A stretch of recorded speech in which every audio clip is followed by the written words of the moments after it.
बच्चों, आज हम कबीर के रहस्यवाद के बारे में या रहस्यवाद का क्या स्वरूप है इसके बारे में संक्षेप में चर्चा करेंगे। कि कबीर की जो भक्ति थी, कबीर के जो राम थे वह निर्गुण निराकार थे। जब निर्गुण निराकार हैं तो कबीर ने ये कहा कि परमात्मा हमारे भीतर है। तो हमारे भीतर जो है उसको हम देख नहीं सकते हैं। उसके लिए हम कैसे समझें कि हमारे भीतर है? जो बाहर है, जो दिखाई दे रहा है, जिसका अपना एक स्वरूप है, जिसका एक अपना नाम है, जिसका एक अपना एक निश्चित स्थान है, एक वस्त्राभूषण है, एक सुसज्जित उसकी वेशभूषा है, उसको हम एक आकार से प्रकार से समझ सकते हैं कि ये फले भगवान की मूर्ति है या ये इसकी उपासना कर रहे हैं। तो हमें समझ में आता है, हम समझ सकते हैं कि ये सगुण, भाई हम हनुमान जी की पूजा कर रहे हैं, ये शिव जी हैं, ये माता जी की मूर्ति है। ये सब हम उसको सगुण, उसके स्वरूप के अनुसार, उनके वस्त्राभूषणों के अनुसार, उनके आकार और प्रकार के हिसाब से हम समझ जाते हैं कि ये वो भगवान है। परंतु कबीर के जो राम है, कबीर की जो उपासना है वह निर्गुण निराकार की है। वह निर्गुण निराकार राम उनके भीतर निवास करते हैं। जो हमारे भीतर निवास करते हैं तो हम उसको कैसे देखें? हम उसको देख नहीं सकते हैं। जिसको हम देख नहीं सकते हैं तो उसके प्रति तो हमारा एक जिज्ञासा रहेगी, हमारा एक कौतूहल रहेगा कि हमारे जो भीतर है वो कैसा है। तो ये है एक रहस्य की बात कि जो अंदर है वो कैसा है, हम उसको कैसे समझें, उसको कैसे देखें। उसके लिए कबीर दास जी ने अपनी भक्ति के माध्यम से, अपनी उपासना के माध्यम से उस निराकार ब्रह्म को समझने के लिए, उस तक पहुंचने के लिए यह बताया है कि साधना की परिपक्व अवस्था को प्राप्त करके ही हम उस निर्गुण निराकार परमात्मा के दर्शन कर सकते हैं या परमानंद की अनुभूति कर सकते हैं। तो यहाँ हम देखेंगे कि जो दिखाई नहीं दे रहा है, जो हमारे सामने नहीं है, उसके लिए स्वाभाविक रूप से हमारे भीतर एक रहस्य बना रहेगा कि वो कैसा है, कैसे समझें उसको, कैसे पहुंचे उसके पास तक। तो हम ये देखते हैं कि निर्गुण की जो उपासना करते हैं उनके काव्य में रहस्यवाद स्वतः ही आ ही जाता है। कबीर निर्गुण के उपासक थे और उनके काव्य में हमें रहस्यवाद के दर्शन होते हैं। हम यहाँ देखेंगे कि कबीर का जो रहस्यवाद था वह जायसी के रहस्यवाद से थोड़ा भिन्न था। जैसे जायसी जो थे उनका रहस्यवाद भावनात्मक या भावात्मक रहस्यवाद है और कबीर का रहस्यवाद साधनात्मक रहस्यवाद कहा जा सकता है। दर्शन के क्षेत्र का अद्वैतवाद साहित्य में रहस्यवाद कहलाता है। हम यहाँ ये देखते हैं कि आत्मा और परमात्मा के मिलन से संबंधित जो अनुभव है या जो अनुभूति है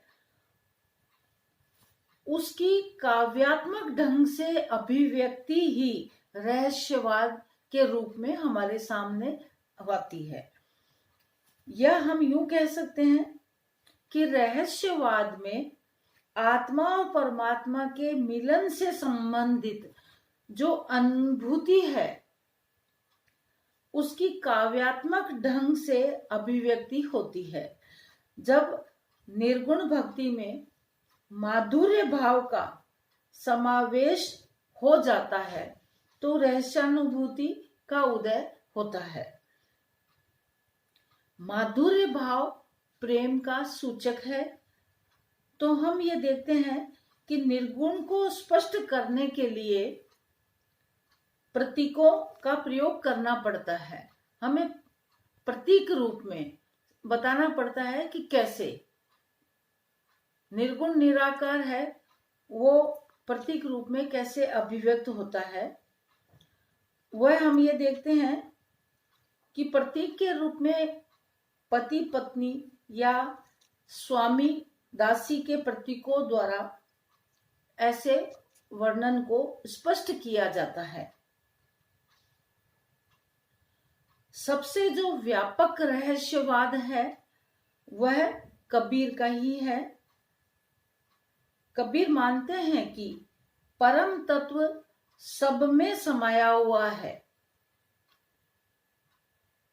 और वह परम तत्व सभी में समान रूप से दृष्टिगोचर होता है। उसकी अनुभूति की जा सकती है, उसकी अभिव्यक्ति की जा सकती है और अपने रहस्यवाद को बहुत ही सुंदर ढंग से निर्गुण निराकार राम की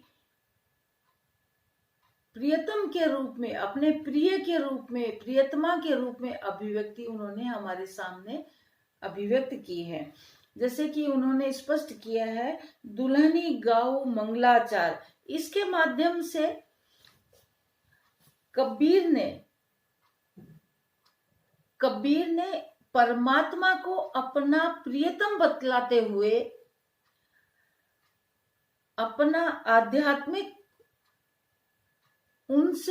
उस परमात्मा रूपी प्रियतम से आध्यात्मिक मिलन का वर्णन विवाह के रूपक में किया है।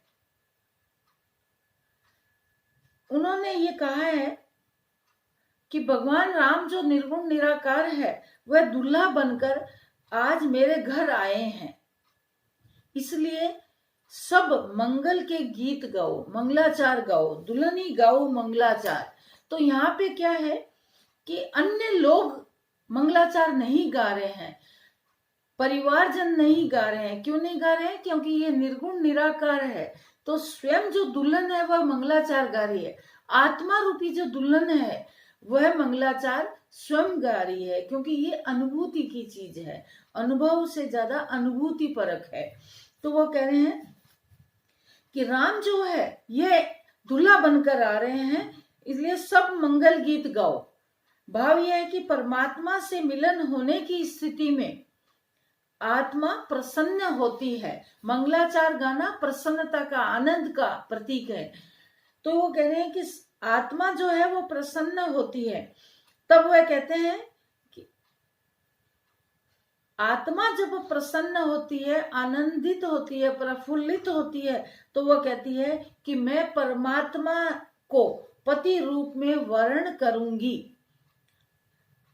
और यह पति रूप में परमात्मा को वर्ण करना ही रहस्यवाद का द्योतक है। यह कबीर का रहस्यवाद है। उस बारात में जो 5 तत्व है, पांचों जो भौतिक पदार्थ हैं वह सज धज कर के आए हुए बतलाए गए हैं।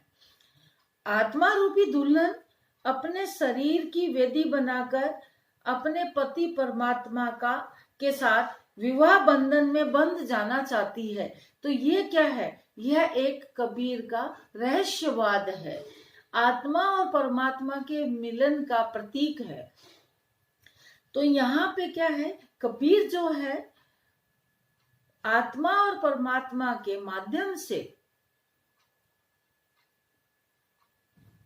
दुल्हन और दूल्हे के माध्यम से, निर्गुण राम के माध्यम से, आत्मा रूपी दुल्हन के माध्यम से रहस्यवाद को स्पष्ट करते हैं। रहस्यवाद की अनुभूति होती है, रहस्यवाद हमारे सामने आता है और रहस्य अपना बन जाता है, क्योंकि जो चीज दिखाई नहीं दे रही है, अप्रकट है हमारे सामने, तो उसके प्रति हमारा एक रहस्य स्वतः ही पनप जाता है।